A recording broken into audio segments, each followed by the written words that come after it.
जय हिंद प्यारे साथियों। सांप को जो पानी पिलाया जा रहा था वह समझौता बिल्कुल समाप्त कर दिया गया पहलगाम हमले के बाद। जी हाँ, बात कर रहे हैं हम जो है सिंधु जल समझौता के बारे में, जो 1960 में किया गया था। अब चलिए देखते हैं आखिर ये सिंधु जल समझौता क्या है, इसमें क्या क्या बातें हुई थी, किसकी अध्यक्षता में हुई थी। यहाँ से भी क्वेश्चन बन सकते हैं आप सभी एग्जाम में, इसलिए इसे भी आप सभी जरूर देखें। बात करें सिंधु जल समझौता, यह संधि जो है 1960 ईस्वी में 9 सितंबर को हुई थी। इसमें भारत के प्रधानमंत्री जो थे जवाहरलाल नेहरू जी और पाकिस्तान के राष्ट्रपति जो थे अयूब खान के बीच यह हुई थी। किसके जो है मध्यस्थता में हुई थी, किसने कराया था, ये आपसे से अगर पूछा जाएगा तो आप बताएंगे विश्व बैंक ने। किसने कराया था? विश्व बैंक इसमें मध्यस्थ था, उसी के मतलब मध्यस्थता में यह समझौता हुआ था।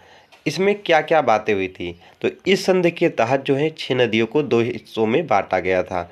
कितनी नदियों को? 6 नदियों को बांटा गया था, जिसमें से पूर्वी नदियाँ थी और एक पश्चिमी नदियाँ थी। पूर्वी नदियों में जो नदियाँ जो थी उसमें ब्यास नदी आती थी, रावी नदी आती थी और सतलज नदी आती थी।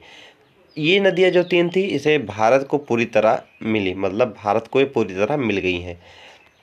अब बात कर लें जो पश्चिमी नदियाँ थी, इसमें जो है सिंधु हो गई, झेलम हो गई और चिनाब हो गई, ये पाकिस्तान को मिली, लेकिन भारत को कुछ सीमित उपयोग करने की इसमें अनुमति भी मिली है।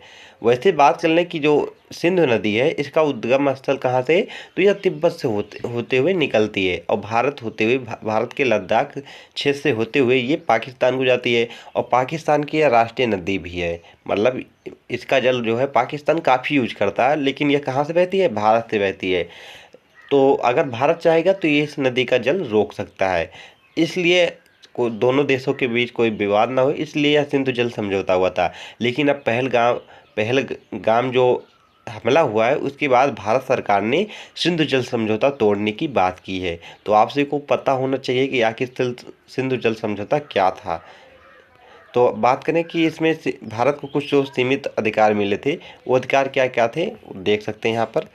वो अधिकार थे कि इन पश्चिमी नदियों से भारत जो है सिंचाई, बिजली उत्पादन और कुछ गैर खपत कार्य कर सकता है। मतलब क्या क्या भारत इससे कर सकता था? तो सिंचाई कर सकता था, बिजली का उत्पादन कर सकता था और कुछ गैर खपत कार्य भी कर सकता था। अब बात कर लें कि जो सिंधु जल समझौता हुआ था इसका उद्देश्य क्या था, किस लिए हुआ था? तो भारत और पाकिस्तान के बीच जो है जल विवाद को शांति से हल करने के लिए ही यह सिंधु जल समझौता हुआ था।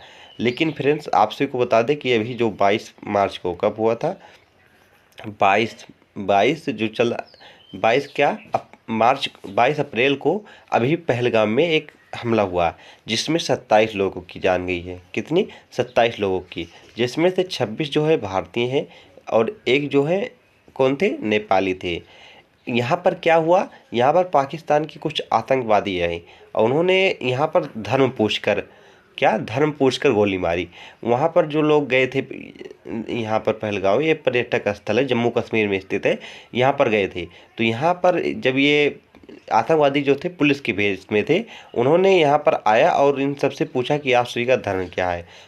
तो अगर जो हिंदू बताता था उससे सीधा क्या करते थे? फायरिंग कर कर उसकी जान ले लेते थे। इस डर से अगर कोई मुस्लिम बताता था मुस्लिम समुदाय से है तो उससे क्या बना पढ़ाते थे? नमाज पढ़ाते थे। अगर वह नहीं पढ़ पाता था तो उसे क्या कर देते थे? शूट कर देते थे। तो पाकिस्तान के इस घिनौने कार्य के खिलाफ जो है भारत सरकार ने जो है पाँच कड़े फैसले लिए हैं। कितने? 5 कड़े फैसले लिए हैं। उनमें से कुछ कड़े फैसले जो हैं इस प्रकार हैं। सबसे पहले इन्होंने कहा कि दिल्ली में जो पाकिस्तान के अधिकारी हैं वो तुरंत ही 1 हफ्ते के अंदर ही क्या हो, पाकिस्तान लौट जाए। उनका उच्चायोग यहाँ पर बंद हो गया है। दूसरा जो लिया है उसमें बताया गया है कि सिंधु जल समझौता अब नहीं चलेगा, मतलब 1960 में जो यह सिंधु जल समझौता हुआ है इसे अब भारत सरकार नहीं मानेगी। तीसरा बताया गया है कि जो अटारी बाघ जो बॉर्डर था इसे भारत ने क्या किया है? बंद कर दिया। चौथा यह बताया गया है कि पाकिस्तान को अब वीज़ा नहीं मिलेगा, मतलब पाकिस्तान का कोई भी नागरिक अब भारत नहीं आ सकेगा, ऐसा इसमें बताया गया है। और और यह बताएगा कि जो पाकिस्तान के नागरिक हैं वो 48 घंटे के अंदर पाकिस्तान भारत छोड़कर लौट जाएं। ये कुछ कड़े फैसले थे भारत सरकार के पाकिस्तान के खिलाफ। आपसे को ये फैसले किस प्रकार लगे हैं कमेंट बॉक्स में ज़रूर बताइएगा। अगर वीडियो पसंद आया है तो जय हिंद कमेंट बॉक्स में बोलकर ज़रूर जाइएगा। Thank for watching this video. चलिए मिलते हैं हम नेक्स्ट वीडियो में।